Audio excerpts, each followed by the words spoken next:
And it's time for part 2 of the Community Profile this morning.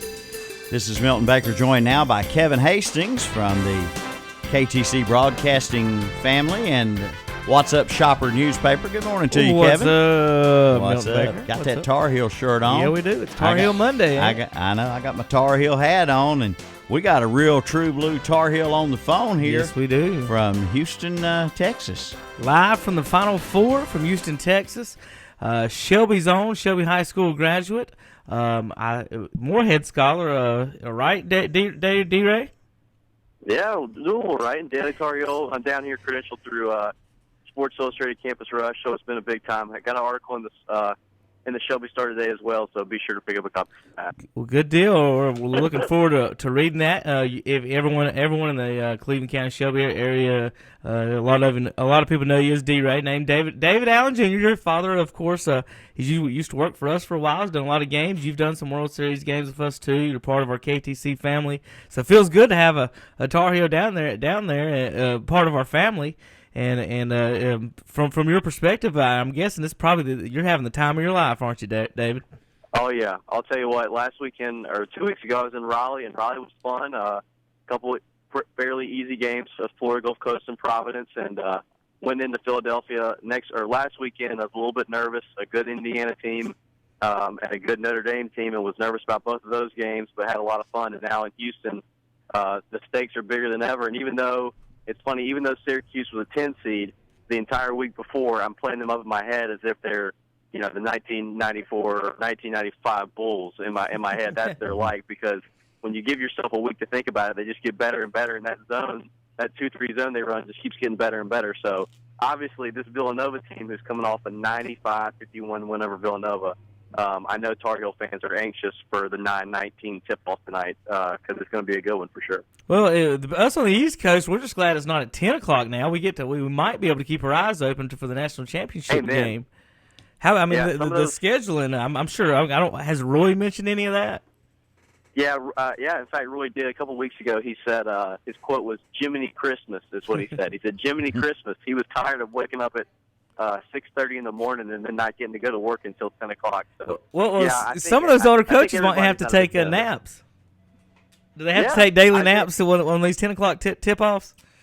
Yeah, for sure. Isaiah Hicks, the ACC Sixth Man of the Year, he's always talking about how he always takes several naps during the course of the day, 30 minutes or an hour to get ready. So no doubt naps are going to be needed for a late night tonight. Well, speaking of sleeping conditions, and some people want to know, who are you traveling with and where are you guys, where are you staying, and how's the travel, and what exactly, how are you getting to where you're going? Yeah, so it's a little bit different. It's a little bit different in each city I've been in, but in Houston, there's 4 media hotels they book you up in. So I'm in a downtown Holiday Inn.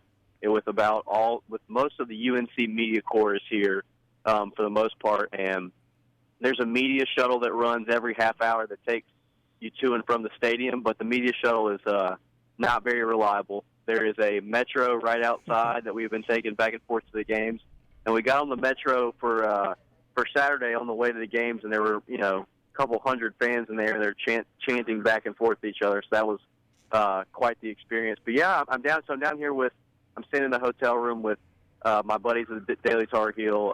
We got a room, and a couple of writers and a couple of photographers. We're squeezing into a room, and it's been a lot of fun. It's been past 3 weeks, really. Each weekend we've been together. So I'm not ready to go back to school and actually start doing work. I don't know what it's gonna be like, really. Yeah. Classes. I mean, yeah. You never really thought about that. Probably joining the Daily Tar Heel in journalism is that you almost have the schedule of an athlete during this time, right?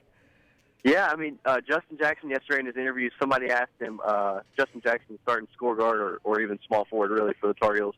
Somebody asked him what he did last night, and he shook his head and said, "Man, I stayed up late doing homework." So even those guys are still doing homework. So most of my teachers are pretty good about excusing me. Most of them are good, are big Tar Heel fans, and so this is one of those kind of opportunities where they understand that I can't miss this. That this is one of those things that I'm going to have to do, and so they're great about working with me. But yeah, for sure, one of the people who's on my trip has to do some kind of project on malaria, and they've been putting it off all week. Every day they've sat down to do it, and they just keep pushing it off. So schoolwork definitely a factor when you're down here for sure.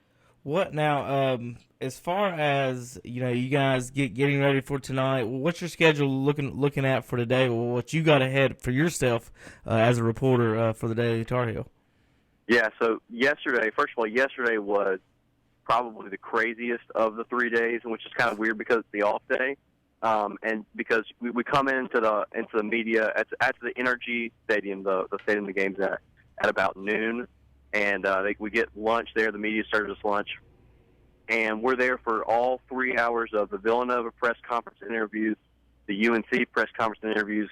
And basically we ride up. I mean, we were there from about noon to about 8 o'clock by the time they actually kicked us out. Not kicked us out, but they said, the 8 o'clock is the last time, so everybody's got to go.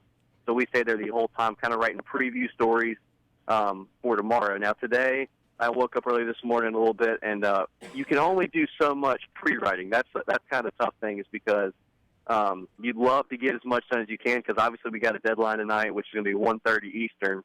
So it makes it a little bit tough on us. We got to write stories pretty quick to turn around so they can be printed for the next day. And there's really only so much you can do before the game starts, because obviously you don't know what's going to happen. I'm going to write the game story, so that means that I'm going to write the stuff that's the basic bullet points of the game, what happened here, here, and here that led to this. And obviously, there's nothing that really I can pre-write at all. Right. So really, it's a lot of waiting on the game days. And then as soon as the game is over or as soon as the game starts, it's just furiously trying to produce the best content you can on deadline, basically. So what is your deadline for? Do you have a deadline for tonight? Yeah, tonight it's 1:30 Eastern a.m. So the game starts at Eastern 9:19. You'd like to think it's going to be over by 11:30 or 11:45. The tough part comes because, especially for the national championship, those guys are going to stay on the floor and cut nets and whatnot for 30 minutes, maybe even closer to 45. Right. And usually they go right back to the press conference. We get the quotes and we start writing stories. So you're looking at them not being ready for press conferences until 12:15. So it's really going to be a quick turnaround for us tonight, and so it's going to. But that's why you do the job. You do the job for these moments when your team either won or lost the national championship, and you've got to spin out some words to kind of describe what you just felt. So it's going to be a challenge, but it's a good challenge to have. So what year are you at UNC? I'm a sophomore. Sophomore, all right. So a couple more years. Let's hope he goes back a few more times. Yeah, you might. So this might not be your last experience. I was wondering. I couldn't quite remember how old you were, D-Ray. So I was wondering about that. I want to ask you. Go ahead. Yeah, no, I was just going to say this is a great team, and with them being preseason number one, we knew that there was a really good chance that they would end up playing for a national title or playing in the Final Four. And when you look, the thing with college basketball and with a lot of professional sports, but specifically college sports, is when you look to next year, there's just a level of uncertainty, because we know that UNC is going to lose Marcus Page, Bryce Johnson, Joel James. And then you have guys like Justin Jackson and Kennedy Meeks who, if they really wanted to, could test the waters and try to go to the NBA. I don't think that would be the right thing to do for either of them, but it's possible, and you never know what's going through their minds. At one point this year, Kennedy Meeks, actually, it was just a couple weeks ago, in the first 2 rounds of the tournament, he played a combined 21 minutes in 2 games, which was his lowest since he had become a starter. And there was a lot of frustration. A lot of people were saying, well, maybe Meeks is going to try to transfer. Maybe Meeks is going to try to go pro. And so you just never know what next year is going to be like and what the freshmen are going to bring into the team. So I'm excited to be here now, and I'd love to come back eventually, but you just never know with college basketball. Seems like, from what I've seen on television and interviews, and so this is a team of really good friends. It seems like they get along really well, and you get that feeling from what you've covered. Yeah, I think one of my favorite things about being a reporter, if not the best thing, is that you get to know these guys. When you're a fan, you get to see them on TV, and you certainly get to see them in their interviews, but you don't get to see kind of the smaller things that happen. The personalities. Like, there are certain things about each guy that I just know. Justin Jackson is so sarcastic. Like, I don't think that comes across a lot when you watch him, but he's just a sarcastic, kind of witty guy. And Marcus, some of the stuff he says, some of the vocabulary words he uses, I think he's got to get like a dictionary.com word of the day. He just cracks me up with how smart he really is. And I think the number one thing I've taken away from this team is definitely the camaraderie of them. And you hear them yesterday. It was funny because the atmosphere is they're so excited for this national championship game, but the three seniors are also a little bit sulky at the same time because they realize this is their last time tomorrow to put on the Carolina blue uniform or the white uniform tomorrow, but the uniform for UNC. And the brotherhood of those three guys that has extended on to this entire team is really incredible. Well, and without a doubt, this UNC team is as tight as it gets. Yeah. What do you think about what do you think about playing in the dome? It doesn't seem to affect some teams, Villanova and. Well, you don't shoot threes. It doesn't really matter, does it, D-Ray? But it didn't affect Syracuse very much there in the beginning. But Carolina kind of got settled down. Are they okay with this dome situation? Yeah, it's definitely a weird one. I know we've read a couple articles, and the DTH actually ran an article about the NRG effect, which is kind of this thought that the last time they played the Final Four here, it was Butler versus UConn, and Butler shot 18% from the field. That was the stat that had gotten everybody. Butler, how can a team shoot 18% from the field? I mean, how can any college basketball team do that? And so it's like Roy said, Coach Williams said yesterday, when you have a 45-minute practice in the arena, he says that, well, they can't really get a good practice in, so what he'd rather them do is shoot around for 40 minutes, try to get a feel for it, because, I got to stand on the court a couple times, and they let you do that, and unless you are directly in front of the basket, because the backboard can give you kind of a reference point. If you're on one of the corner three spots that Marcus likes so much to do, there's no reference point at all, because it's after the basket, it's just straight fans, right? It's just a sea of blue or a sea of whatever. And so, I mean, it's definitely tough. I'm not a professional by any means, but I know that it's got to be tough. Most shooters will tell you it does take time adjusting. I know just on the high school perspective, when I played, when we got down to the closer and further on, when you got in those bigger gyms and started shooting, it did make you get just the first couple of shots you'd leave short or something. And just I've shot in the Smith Center too, and the first couple of shots I took in there, and I think that does help Carolina a lot. They play in about the biggest gym there is in college basketball, and they don't shoot threes, so I think they'll be okay on that end. Villanova's the one I think that's going to have to deal with that more than anything. Go ahead, Milton. I was just going to ask you guys, you and Kevin both, what does Carolina have to do to win it all tonight? Is Villanova take care of the basketball and play defense? Mm-hmm. I mean, yeah. What do you think? I think the old adage is defense wins championships, and I think one of the interesting things I was looking at yesterday is Villanova shot 74% from the field in their game against Oklahoma, and the thing is, you can't defend missed shots. I mean, you can't defend make shots, right? If they're making shots, there's really no way to defend it, because if you watch the tape on Oklahoma, it wasn't like they were playing horrible defense. They were getting hands in the face. It wasn't the best defense in the world, but they were playing defense, and Villanova was just on all cylinders. So I think if UNC was to get down by 10 early and Villanova was taking a lot of shots, I think you'd see Roy go to a kind of a 1-3-1 trap kind of defense in the half court, just to try to kind of fiddle with what Villanova's going to do.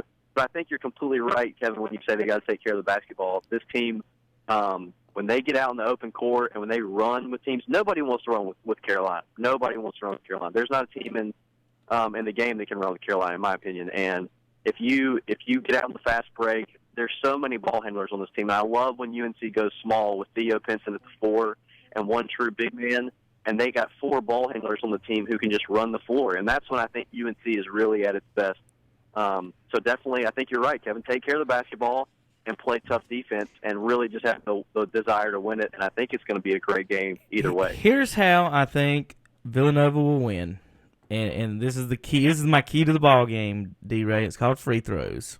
And because two things, free throws have always been the Achilles, quote unquote, heel for the Tar Heels, and Villanova, they make them. They made 34 of 36 before the Oklahoma in the Grade 8 Sweet 16. I don't know their numbers against Oklahoma, but I mean, if Carolina gets up near the end of the game, Villanova's going to have to foul, and Carolina's going to have to hit their free throws, or vice versa. If Villanova hits theirs, what do you think as far as the free throw situation?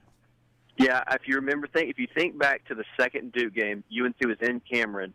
This is what happened. UNC was up, and Duke started fouling.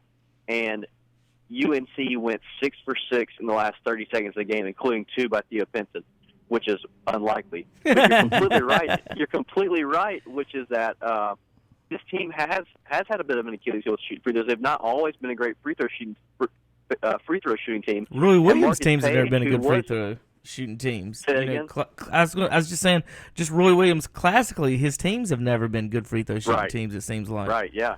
Yeah, and Marcus Page, who was close to 90% last year in the past couple of years, is down to around 80%. You know, 10%, you think that's not a big deal, but it's a free throw every 10, right? Right. That's what it comes down to, is when he's missing one more every 10.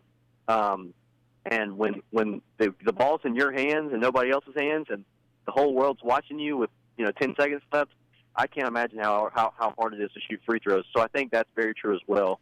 The game will certainly come down to who can shoot best from the charity stripe at the end of the game. And they also need to make sure that we know how many timeouts we have, right? For you Michigan fans out there, and make sure that James Worthy is standing in the corner, right? That's right. And right. There you go. what do you guys think about the game itself? Is it going to be high scoring? Going to be a close, nip and tuck game the whole way? Do you see Carolina, as they've done throughout the tournament, win by double digits if they win at all? What do you predict there? Well, I'd say, I don't know if you guys are familiar, there's a guy named Ken Pomeroy who is a big-time NCAA statistician. Right. And he's world-renowned or whatever. Everybody listens to him. Marcus Page also quotes him a lot of time, which is hilarious. But he has Villanova and North Carolina as the first and second best team offensively in the nation. And that's not because they're the only two teams left. They have floated around 1 and 2 all year, and coming into this game, they're at 1-2. And so with that being said, I think it's going to have to be high scoring. Villanova and UNC has scored 80-plus points in the tournament every game. Villanova has scored 80-plus points in the tournament every game except the Kansas game, which is another theory. Well, when they start playing a team that really plays defense against them like Kansas, if UNC is to bring that defensive intensity, could we see the score come down to something in the 60s? And my gut is that this is a high-scoring game. I think it's in the 80s. I think you could even say first to 90 would win. I'm not sure it'll get that high, but I think it will definitely be high-scoring. And now, since I've said that, I'm sure it'll be like 44-38. But I think Everybody's won four corners. Would be fair. Yeah. All right, D-Ray. A couple quick. Let's have a couple fun questions with you real quick. Yeah. Who is the name some Carolina celebrities that you've seen while you've been down there? All right. So famous Tar Heels. There are quite a few here. This one I haven't seen him yet, but he's here today. Michael Jordan is here today. Harrison Barnes, James Michael McAdoo are here today. Vince Carter is here today. There are quite a few Tar Heels who are supposed to be in the house today. Is Mac Tarjai bringing his sign? That's the question, right? That's the question. I don't know. Let's hope so. I've been waiting for a sequel of that photo for a long time, so we'll hope so.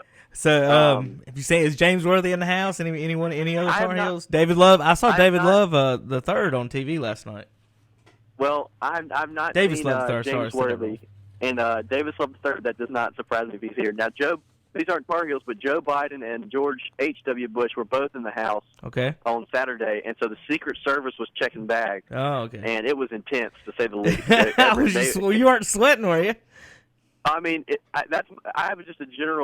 just generally get nervous in those situations, and you got the Secret Service checking my bag, and I'm like, oh, I've got batteries in my camera. Is that going to be a problem? I'm freaking out about every little thing. So, there are a lot of famous people here tonight. And I was about to say, who is the biggest celebrity like you've been in all of? Like, wow. Yeah, this is probably one of my. I don't know if this is in all. But this is my favorite celebrity story. Is UNC Duke game. I was in the men's bathroom, and I'm using the bathroom, and all of a sudden I look to my left, and Kirk Herbstreit is standing next to me. And I think, wait a second, Kirk Herbstreit is from Ohio State. He has nothing to do with UNC Duke, and this is a basketball game. What is Kirk Herbstreit doing here? And he looks over and says, "Hey, man, how you doing?" And I was like, "You're Kirk Herbstreit," and I'm right next to you. That was a really cool moment. I was talking about. All right, but what about in Houston? That's what I'm talking about. Final Four. Who have you seen this weekend besides the political figures, like a movie celebrity? Let's see. Yeah, I mean, this guy's not one of my biggest fans.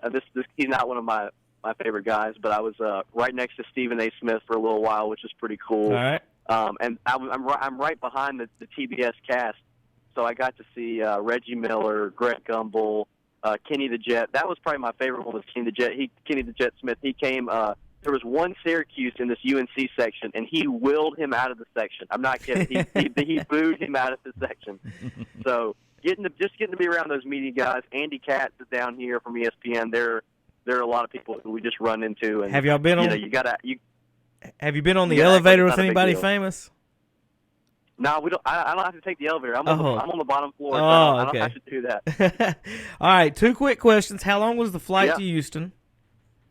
It was an hour and 28 minutes to Nashville, and that was my layover, and it was about 2 hours to Houston. So about 3 hours and 20 minutes total in the air. Okay, so if Carolina wins tonight and I get on a plane, where's the party at in Houston tonight for D-Ray Allen and the gang? Where's the party at in Houston? That's the question. The party in Chapel Hill is on Franklin. Well, yeah, I know that. I can get there in 3 hours drive, so either way, it's flying or driving. Which party do I want to go to? You know, I guess the party's got to be at the Holiday Inn, the downtown Holiday Inn. I don't know anywhere else. So come on down here. We'll take care of you, Kevin. All right. Well, you guys paint the town Carolina blue tonight in Houston. Y'all have fun, and thank you, D-Ray, for giving us a call and letting our listeners back here in Cleveland County. You got any last thoughts for everyone back home? Yeah, Grandma's listening in. So hey, Grandma, love you. Thanks for listening in. I'm gonna use the old Woody Durham voice of the Tar Heels on radio adage: "Go where you go and do what you do." Amen. Thanks, guys. We'll see you. All right. Thank you, D-Ray. I think I've got what you're looking for here, Kevin. Is that what you're looking for? There we go. Go Tar Heels, the Tar Heel fight song. Thanks, D-Ray. Yeah, we'll take you out, folks, with that. And tonight on KTC Broadcasting. Absolutely. Coverage, I think, begins at 7:30. You got the schedule right there. Right there. We've got the Braves at 3:55 this afternoon. And Tar Heel coverage around 7:30 this evening. All right, folks. Thanks for listening.